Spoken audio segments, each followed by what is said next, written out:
Hey everybody, this is Tim with Op-Ed Daily.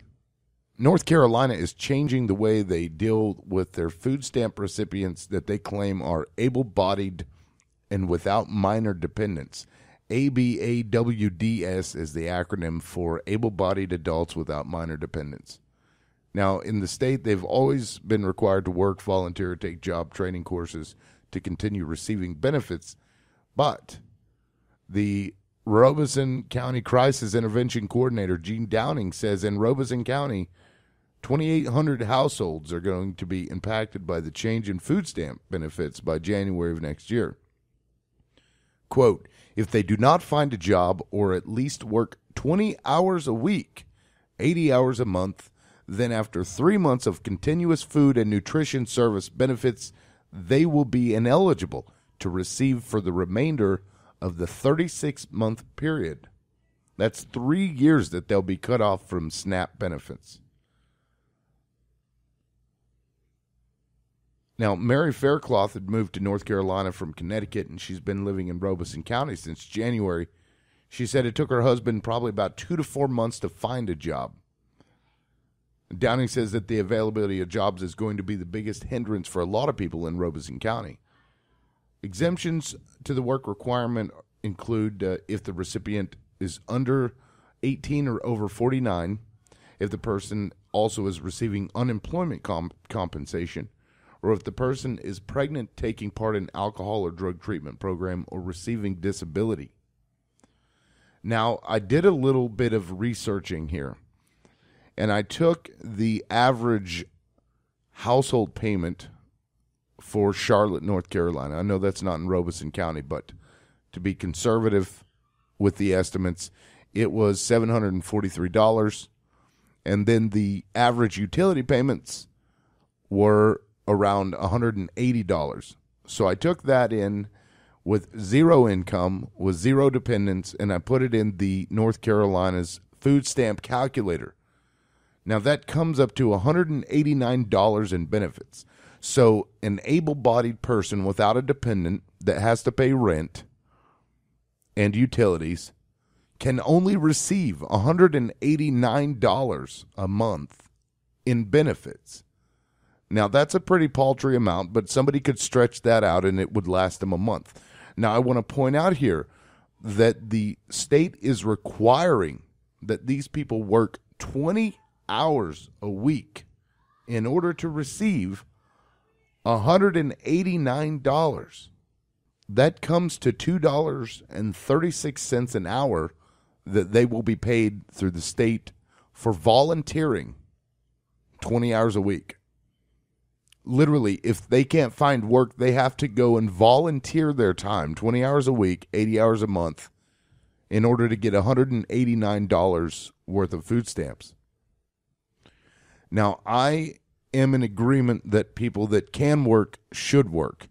But I also understand that a lot of people can't find jobs. There are a lot of variables that go into finding a job. One being previous employees, or employers rather. If you have a lot of jobs previous to that, say you got fired or you quit or whatever the case may be, you may find yourself unable to get a job altogether because of your prior work history. Or let's say you don't have a car or can't afford a car or lost your car or whatever the case may be, and you can't get to work. You cannot work if you can't get to work. So that's another variable that isn't being taken into consideration here. I'm sure a lot of you will say, well, then you could just walk to work. Sure. In a perfect world, everything works and nobody has to worry about anything. But we don't live in a perfect world. So what the state is actually asking these people to do, and granted there's going to be a very small segment of the population that will be forced to volunteer in order to get that money. What the state is asking them to do is work for waitress hourly wages, $2.36 an hour. That's ridiculous. That is absolutely absurd. Matter of fact, I looked up a map and it calculated what a person would need to make per hour in order to live in a 2-bedroom apartment in North Carolina was $14.77 an hour in order to live in a 2-bedroom apartment. Now, that kind of doesn't really have much to do with the food stamp benefits, but it goes right along with how much people are making now versus how much they have to spend in order to live. Think about that. Let's just round it off and say minimum wage is $8 an hour, because there's not going to be a lot of jobs out there that aren't paying $8 an hour. Let's say a husband and wife just got out of high school, just got married, they're both together, they're both working $8 an hour jobs. That's $16 an hour between the both of them. That's ridiculously low. Matter of fact, that's only $1.30 above what is required for them to survive in a 2-bedroom apartment. Now, that's bare minimum right there. We're not even talking about expenses of a vehicle. A lot of people in this country are one blown tire away from ruin. Just like I said, people that don't have cars can't get cars because they can't get a job. So instead of helping them get a job, the state is going to slap them in the face and say, F you. We don't care about you.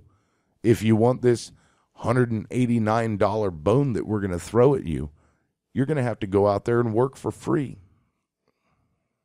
That's basically what they're doing, is asking people to work for free. Now, you watch. There are going to be corporations that are going to capitalize on this. And these corporations are going to come in there and they're going to say, hey, we're going to make a deal with the state for all this volunteer work that they can do, and then we'll get paid, and they won't get paid because the state's going to pay them food stamps, $2.36 an hour worth of food stamps, and we're going to get paid from the state for having these people work to do a job that the state's paying us to do. You just watch. That already goes on. Look at the prison system. Look at the prison system. This basically, they're creating indentured servitude here. Because if you want to eat in this country, or at least in North Carolina and Robeson County, you're going to have to go out there and work 80 hours a week. That's half of a full-time job, okay? That's half of a full-time job. Now, how many volunteer jobs do you know happen at night? Not many. We're talking 4 hours a day, 5 days a week. Somebody needs to look for a job. You're only going to let them look for a job 4 hours a day, 5 days a week? Because good luck looking for a job on the weekend. Maybe they can volunteer on the weekend 4 hours a day. It's absurd, really. I agree that people that can work should work. Absolutely. You'll get no negative response from that from me. But what I'm saying is that this is not the way to do it. This is absolutely not the way to do it. If you want to put people to work, put them to work. Give them a freaking job. Tell them, you know what? I know you don't have a car. We can provide a damned commuter service for you so that you can get to work. And you can come over here and you can do stuff that the state needs done. And we will put you to work. And we will pay you $8 an hour or $9 an hour, $10 an hour, whatever the case may be. And then you can work. And guess what? That stimulates the economy. Sure, taxpayer money is going to be put out for that person to get a job.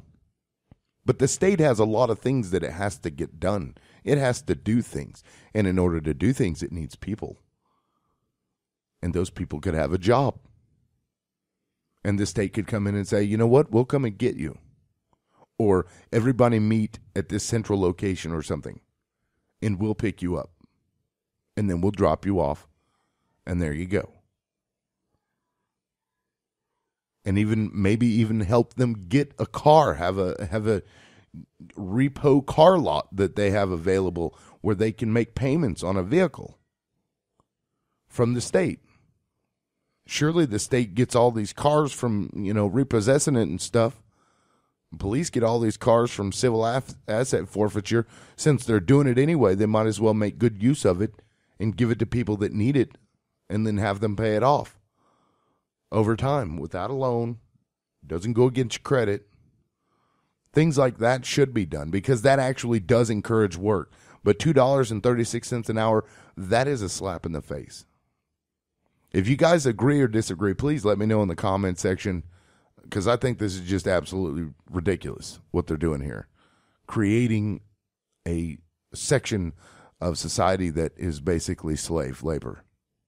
Just such low wages that it's slave labor. Oh, and if you don't do that, you don't get $190. Wow. You don't get to eat.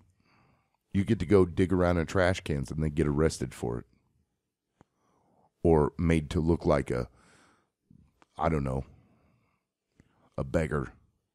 Creating a nation of beggars. It is horrible. Anyway, yeah, if you agree, disagree, please let me know in the comment section. Hit the subscribe button. I'll be pushing more videos out like this. And get the word out, because this is just wrong. This is just wrong. And this goes into effect in January. And I tell you what, you're going to see a lot more of this stuff pop up. You are going to see a lot more of it popping up.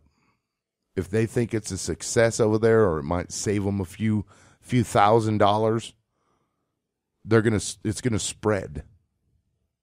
We can't let that happen. So we have to inform people that it's going on.